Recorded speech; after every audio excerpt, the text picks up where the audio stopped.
Okay, so today I decided I'm going to do a quick little response to Percy Jackson and the Sea of Monsters, and I can sum it up in 3 words.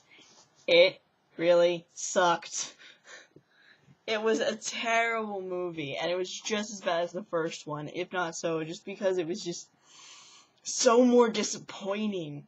In the first one, just like the first one and the second one, they both kind of started out with the original plot of the book in the first half, but then started to lose it in the second half. And it's like, okay, they're kids' books. They're not that complicated. They're not that big.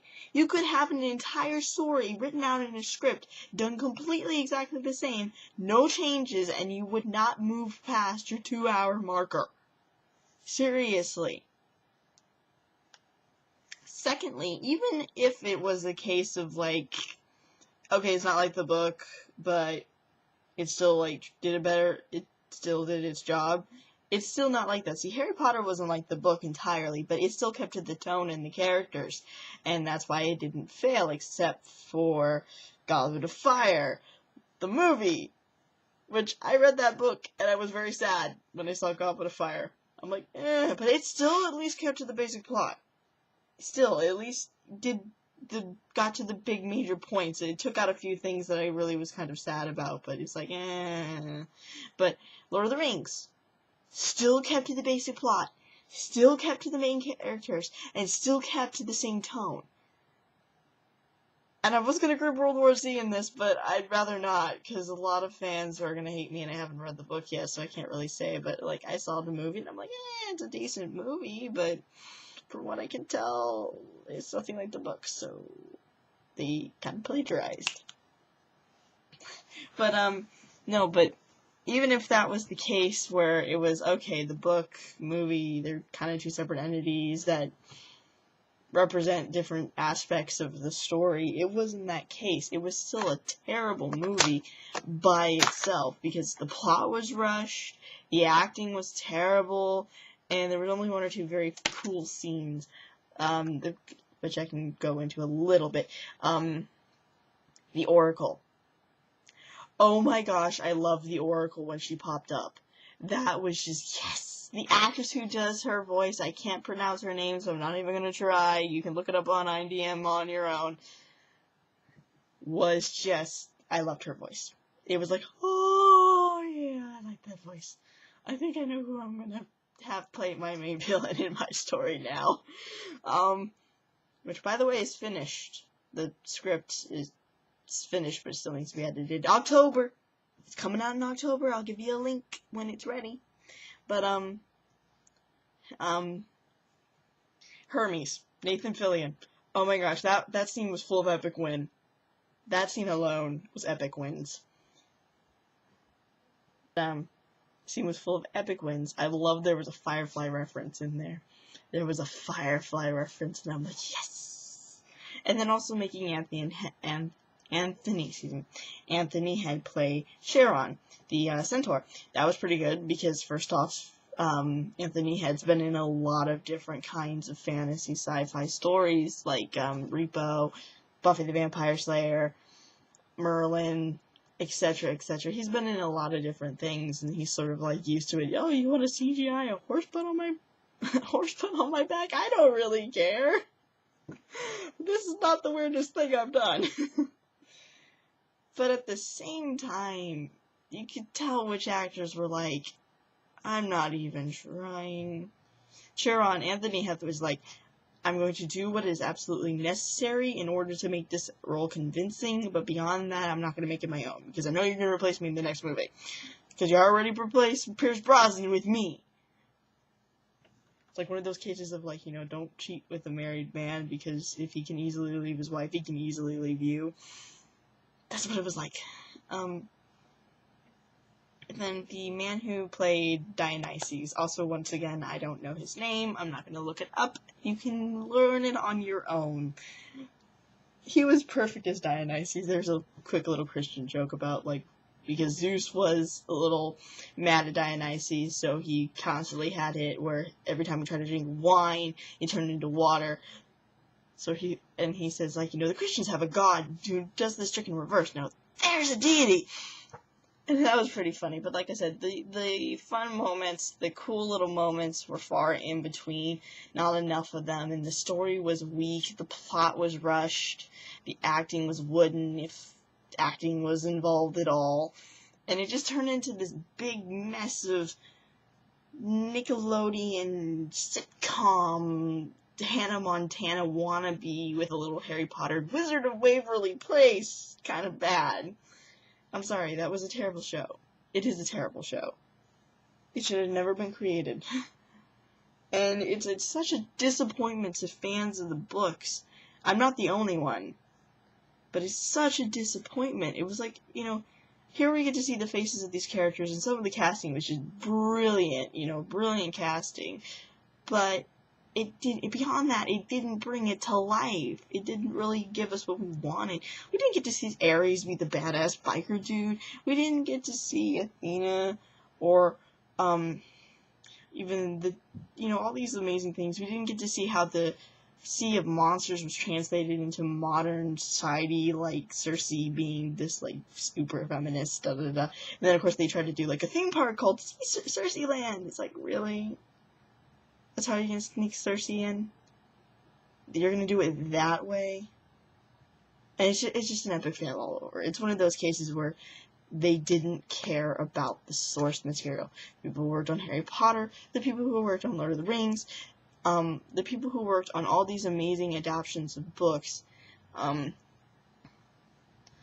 really did care about the source material. I mean, Peter Jackson got somebody, Christopher Lloyd, one of the last people alive, there's probably a few more than him, but who got to see J.R.R. Tolkien, who brought him in. And admittedly, yes, there were some editing issues, but that's a whole nother conversation. But still, there was a bit of caring there.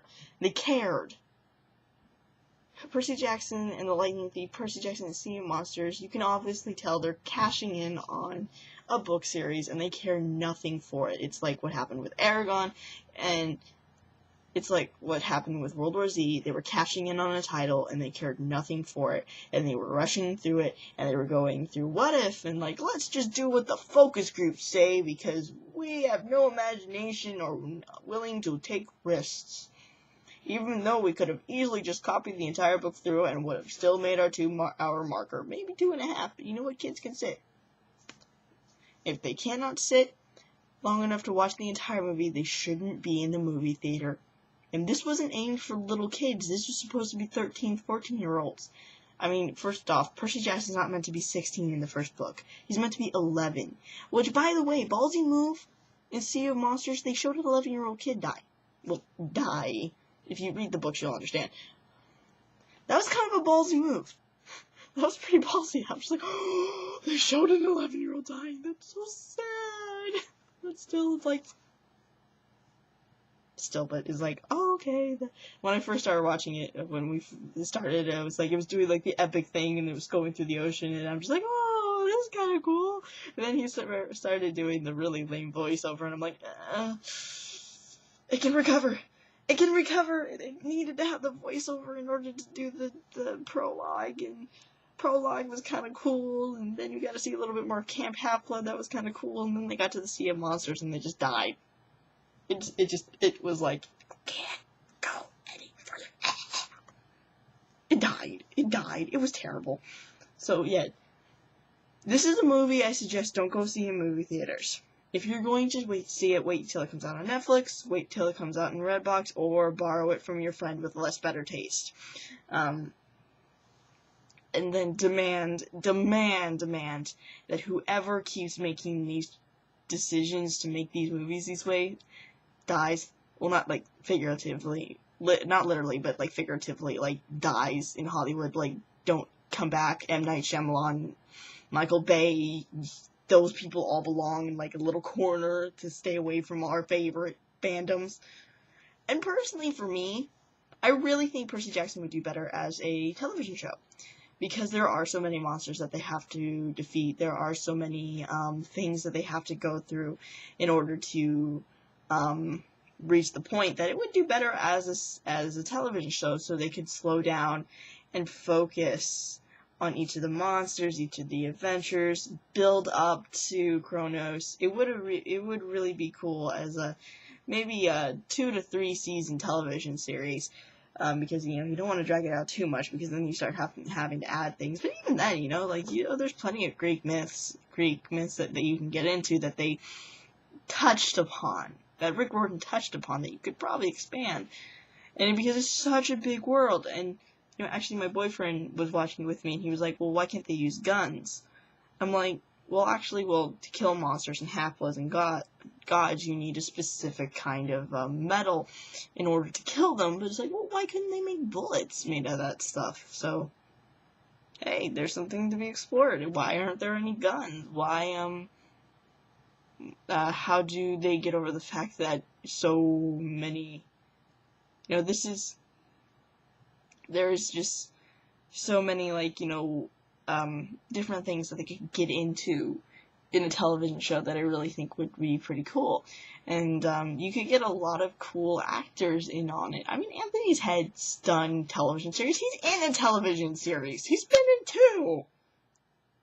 I keep him as Sharon. The lady who does Oracle's been in a lot. Nathan Fillion's been in a few. They're not going to kill over dead if they happen to be on television. Maybe Nathan Fillion, because he's got some bad burns with television shows. But even then, they didn't talk about the God of Wind. They didn't talk about so many different things that could have been amazing little episodes with all these funny little cracks and everything. And it died. It didn't reach its potential. And I was just so disappointed, because when I saw the trailer, I'm like, oh, they're gonna do it right this time! They're gonna do it right! Lightning Thief was a bad start, but they're gonna get it right this time, and no. I hate whoever worked on this movie. Not the actors, because it's not their fault. Because oftentimes, the true reason why a movie is bad is the scriptwriters and the directors. Sometimes it's the actors, but most of the time it's the director and the scriptwriter, because the director can tell you, you're not acting right, do it right, or else I will recast you. And the scriptwriters are the ones who give you your lines. And if these two can't do their job, actors can't do their job either. Star Wars is a prime example. Not every single actor in that show was bad.